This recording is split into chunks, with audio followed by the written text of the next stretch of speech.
சர்வசக்திக்கு என் வணக்கம். நான் அரியலூர் மாவட்டம் திருஞான சம்பந்த ஜோதிடர். நான் தான் சாதாரண முறையில் ஒரு எடுப்பாக இல்லாமல் இருக்கேன். பேசும்போது உங்களுக்கு பிடிக்காது, இருந்தாலும் இது நான் தான் பேசப்பட வேண்டும். நான் சுயமாக இந்த எண்கணிதத்தை நான் உருவாக்கி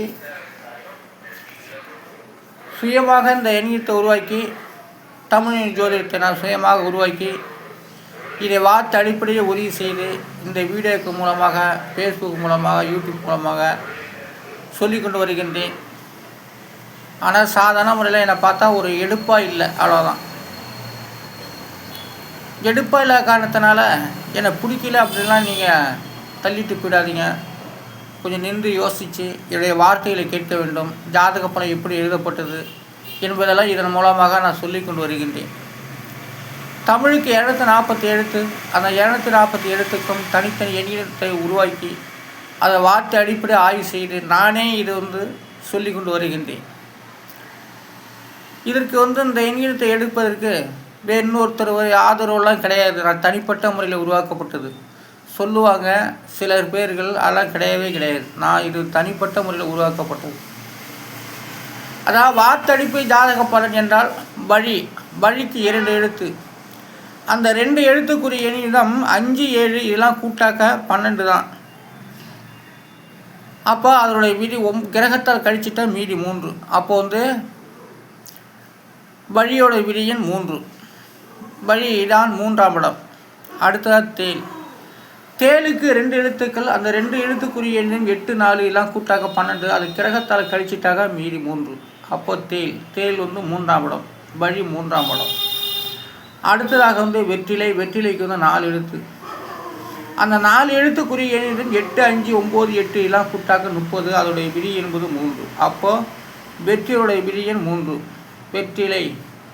வெற்றி பெற்றவர்களுக்கெல்லாம் வெற்றிலை 3ஆம் இடம். அடுத்ததாக தெய்வத்துக்கு 4 எழுத்து. அந்த 4 எழுத்துக்குரிய எண்ணிடம் 1, 8, 5, 7 எல்லாம் கூட்டாக்க 21. அது கிரகத்தால் கழிச்சிட்டா 3. தெய்வம் 3ஆம் இடம். ஒன்று தாத்தா, ஒன்று அப்பா. அதுக்கு 3 தான். 3ஆம் இடம் தான் தெய்வம். தாத்தா, அப்பா, அடுத்து தெய்வம். அதான் 3. ஒன்று தெய்வத்தை முதல்ல வச்சுக்கிட்டாலும் சரி, தாத்தா 2ஆவது வச்சுக்கிட்டாலும் சரி, அப்பா 3ஆவது வச்சுக்கிட்டாலும் சரி, அதான் தெய்வம் 3ஆம் இடம். அப்போ தெய்வம் என்பது 3ஆம் இடம் தான். தாத்தா, அப்பா, அடுத்ததாக தெய்வம். அதான் 3 தலைமுறை என்று சொல்கிறார்களே, அந்த இதுன்னு சொல்லலாம். ஆனாலும் தாத்தா, தெய்வம், தெய்வத்துடைய விதியின் 1, 3. அடுத்ததாக தீர்க்கத்துக்கு 5 எழுத்து. அந்த 5 எழுத்துக்குரிய எண்ணிடும் 6, 9, 7, 1, 7 எல்லாம் கூட்டாக 30. அதனுடைய விதி என்பது 3. அப்போ தீர்க்கத்துக்கு விதியின் 3. 3ஆம் இடத்து பலன் வருகின்றது. தீர்க்கம் 3ஆம் இடம். 3ஆம் இடத்து சுபக்கிரகங்கள் இருந்து விட்டால் அது தீர்க்கம் என்று சொல்லலாம். தீர்க்கமான ஆயுசு, தீர்க்க யோகம் என்று சொல்லலாம். அப்போ 3ஆம் இடத்தை வச்சு தான் தீர்க்கத்தை பற்றி பேசுகிறது. அந்த வீட்டிலேயே சுபம் என்ற ஒரு 3 எழுத்து வருகிறது. 3ஆம் சுபம் என்ற ஒரு வார்த்தை வருகிறது. அந்த வார்த்தைக்குரிய எளிதோ 5, 9, 7 எல்லாம் கூட்ட 21. அது கிரகத்தால் கழிச்சிட்டா மீதி 3. அப்போ தீர்க்கத்துடைய விதியின் 3, சுபத்துடைய விதியின் 3. அப்போ சுபத்துவம் பெறுவதாக இருந்தால் 3ஆம் இடம் தான். 3ஆம் இடத்தை வச்சு தான் நம்ம சுபத்துவம் பெற்றிருக்கு. கிரகங்கள் நல்லா தான் இருக்குது, தீர்க்கமாக இருக்குது, பலன் உண்டு என்று சொல்லலாம். அதுதான் சுபத்துடைய விதியின் 3. அடுத்ததாக நட்புக்கு 3 எழுத்து. அதற்குரிய விதியின் 3. அதற்குரிய எண்ணிடம் 8, 2, 2 எல்லாம் கூட்டாக 12. அதோடைய விதியின் 3. அப்போது நட்புக்கு 3ஆம் இடம். அப்போது சுபம், தீர்க்கம், நட்பு இதையெல்லாம் 3ஆம் இடத்தில் வருகிறது. அடுத்ததாக அதாவது நாடிக்கு 2 எழுத்து. அந்த 2 எழுத்துக்குரிய எண்ணிடம் 6, 6 எல்லாம் கூட்டாக 12. அதோடைய விதி என்பது 3. அப்போ 3 நாடிகளையும் காட்டுகிறது என்னுடைய தமிழ் ஜோதிடம். நாடி என்று சொல்லக்கூடிய வார்த்தைக்கு விதியின் 3ஆம் இடம். ஆனால் அடுத்தது செடிக்கு 2 எழுத்து. அந்த 2 எழுத்துக்குரிய எண்ணிடம் 6, 6 எல்லாம் கூட்டாக 12. அதோடைய விதி என்பது 3. அப்போ செடி 3ஆம் இடம். 3 அடிக்கு மேலே வளர்ந்துட்டாலே அது போதும். செடி 3 அடிக்கு மேலே. அப்போ அதுதான் அந்த செடி தான் வளர்ச்சி அடையும். அதனால் அடுத்தது சத்துரு. சத்துருக்கு வந்து 3 எழுத்து. அந்த 3 எழுத்துக்குரிய எண்கள் 3 4 5 எல்லாம் கூட்டாக்க 12. அதோடைய விதி என்கிறது 3. அப்போ சத்துரு என்ற வார்த்தைக்கு விதியின் 3ஆம் இடம் சத்துரு. அடுத்த கடன். கடனுக்கு 3 எழுத்து. அந்த 3 எழுத்துக்குரியது 1 5 6 எல்லாம் கூட்டாக்க 12. அதோடைய விதிங்கிறது 3. அப்போ கடன் 3ஆம் இடம். 3ஆம் இடத்த பாவக்கிரகம் இருந்தால் கடன் பட்டு கஷ்டப்படுவார். அடுத்ததாக இருந்தால் அறிவாளி. அறிவாளிக்கு வந்து 4 எழுத்து. அந்த 4 எழுத்துக்குரிய எண்கிறது 1 9 3 8 எல்லாம் கூட்டாக 21. அதோடைய விதிங்கிறது 3. அப்போ அறிவாளி வந்து 3ஆம் இடம். அந்த வீட்டிலே கடனும் இருக்கா, அந்த வீட்டிலே சத்துரும் இருக்கான், அந்த வீட்டிலே அறிவாளியும் இருக்கான் 3ஆம் இடத்துல. அப்போது நான் அடுத்த துயரம். துயரத்துக்கு வந்து 4 எழுத்து. அந்த 4 எழுத்துக்குரிய எண்கள் 9 2 3 7 எல்லாம் கூட்டா 21. அதோடைய விதிங்கிறது 3. அப்போ துயரம். துயரத்துக்கு வந்து விதியின் 3. அடுத்து அந்த இமயம். இமயத்துக்கு வந்து 4 எழுத்து. அந்த 4 எழுத்துக்குரிய எண்களிடம் 2 1 2 7 எல்லாம் கூட்டாக்க 12. அதோடைய விதிங்கிறது 3. அப்போ இமயம். இமயத்துடைய விதியின் 3. இமயம் 3000 கிலோமீட்டருக்கு இருந்தாலும் சரி, 3000 சதுரடிக்கு மேலே இருந்தாலும் சரி, அதுக்கு இந்த இமயம். அப்போ இமயத்துடைய விதியின் 3. அப்போ 3ஆம் இடம் தான் இமயத்தை குறிக்கிறது. அடுத்த வந்து சக்கரம். சக்கரத்துக்கு 4 எழுத்து 5 எழுத்து. அந்த 5 எழுத்துக்குரிய எண்ணிடம் 3 7 1 3 7 எல்லாம் கூட்ட 21. அதோடைய விதிங்கிறது 3. சக்கரம். சக்கரத்துடைய விதியின் 3. கசப்பு. அடுத்த கசப்பு. கசப்பு என்ற வார்த்தைக்கு 4 எழுத்து. அதோடைய விதிங்கிறது 3. அதுக்குரிய எண்ணில் 1 3 6 2 எல்லாம் கூட்டாக 12. அதோடைய விதிங்கிறது 3. அப்போ கசப்பு 3ஆம் இடம். கிரகங்கள் வந்து 3ஆம் இடத்துல வந்து எல்லாம் முகாமிட்டு இருந்தால் அதுக்கு கசப்பு. பாவர்கள் சுவர்கள் இருந்து விட்டால் அதுக்கு வந்து கசப்புன்னு பேர். அடுத்ததாக உள்ளம். உள்ளம் என்பது நம்ம எல்லாத்தையும் குறிக்குது. உள்ளமாக தான். உள்ளங்கிறது தனி கிடையாது. உள்ளம் என்பது நம்முடைய அங்கே உறுப்புகள் அத்தனையுமே குறிப்பிட்டு தான் உள்ளம். உள்ளத்துக்கு வந்து 4 எழுத்து. அதோடைய விதி என்பது 3. அதற்குரிய எண்ணில் 3 4 7 7 இலாக்கூட்ட 21. அதோடைய விதி என்பது 3. அப்போ உள்ளம். உள்ளம் என்ற ஒரு வார்த்தைக்கு விதியின் 3ஆம் இடம். அடுத்த மைனா. மைனாவுக்கு 2 எழுத்து தான். ஆனால் அந்த 2 எழுத்துக்குரிய 5 7 இலாக்கூட்டாக 12. அதோடைய விதி என்பது 3. அப்போ மைனா வந்து 3ஆம் இடம். அடுத்தது வந்து எதிர்.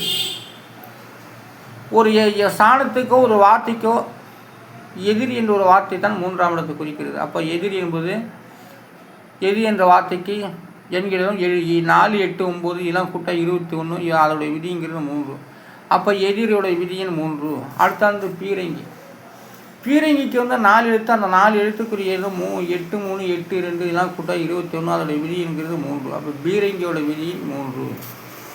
அதாவது நட்பு இருக்கிறது தான் சுமர் இருக்குது. சுபர் இருக்கிறது தான் சத்துரு இருக்குது. சத்துரு இருக்கிறது தான் கடன் இருக்குது. அதனால் வந்து அந்த 3ஆம் இடத்துல தான் எல்லாமே அடங்கியிருக்கு. அடுத்தது அந்த முட்டாள்.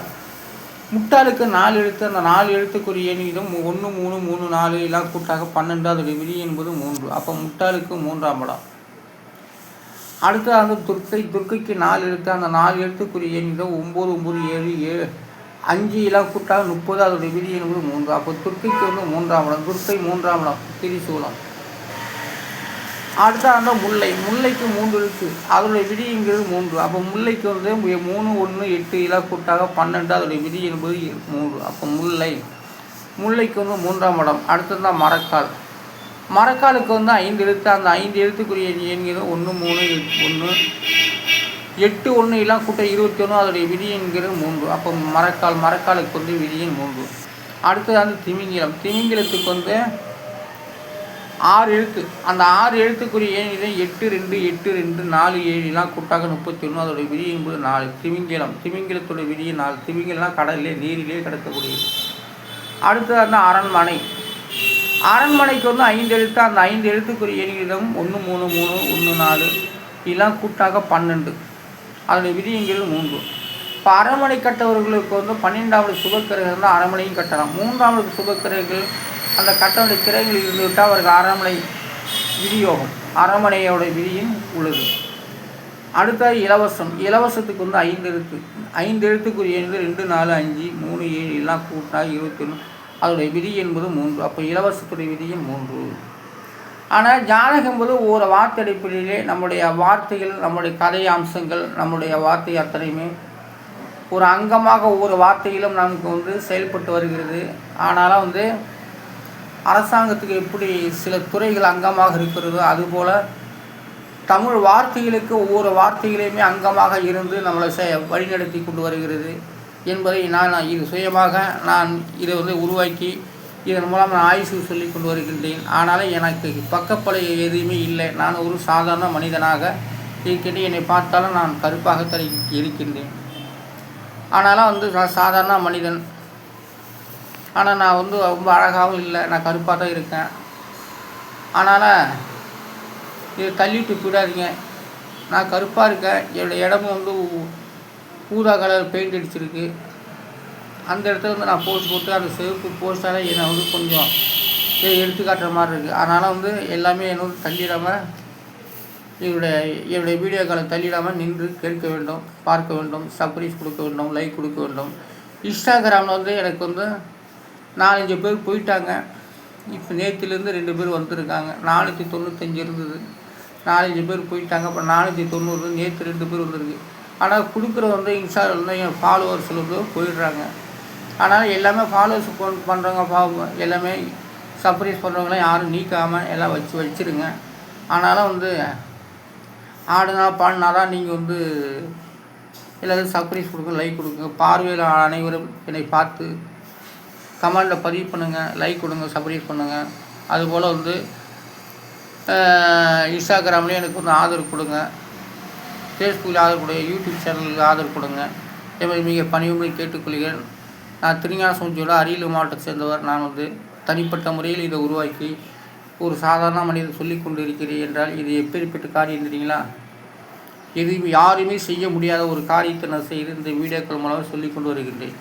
என்னை பின்தொடர்ந்து வரும்படி மிக பணிமுறை கேட்டுக்கொள்கிறேன். நன்றி, வணக்கம். நாளை சந்திப்போம்.